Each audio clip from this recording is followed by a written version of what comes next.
Assalamualaikum warahmatullahi wabarakatuh. Saya Afrina Humaira binti Ahmadi Faizan dari TV PSS Kesah. Hari ini, 3 Disember 2025, kita berkumpul di Dewan Darul Ulum untuk meraihkan pencapaian cemerlang murid-murid SK Santong sepanjang tahun 2025. Majlis ini adalah tanda penghargaan kepada usaha gigih dan dedikasi mereka. Batik Terengganu, tenunan halus, dipakai rapi di pagi ceria. Ilmu ditimba tak pernah putus, kejayaan diraih dengan usaha. Jom sama-sama kita saksikan.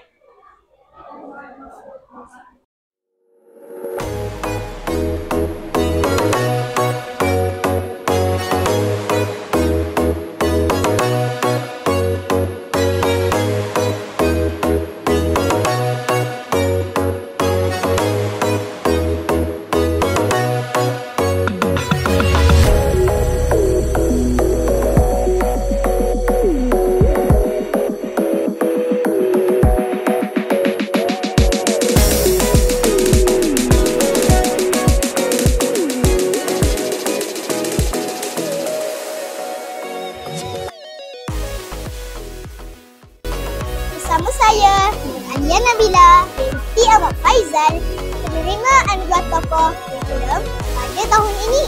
Apakah rahsia kejayaan anda? Terima kasih. Rahsia kejayaan saya sentiasa memastikan bahawa saya memberi tumpuan sepenuhnya dalam setiap tugas yang diberikan, sama ada dalam akademik atau co-kurikulum. Disiplin dalam menguruskan masa dan komitmen terhadap tanggungjawab adalah kunci utama rahsia kejayaan saya. Terima kasih. Sama-sama.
Batik Jawa Cakap Menawan dipakai guru penuh kerjaya. Tahniah murid cemerlang di hadapan menjadi inspirasi sepanjang masa. Sekian laporan kami program kali ini. Kami juga ingin mengucapkan terima kasih kepada para guru dan ibu bapa yang sentiasa memberi sokongan dan dorongan kepada murid-murid. Tanpa anda semua, kejayaan ini tidak mungkin dapat dicapai. Kawan-kawan, jangan share, like, subscribe dan komen. Semoga kita berjumpa lagi.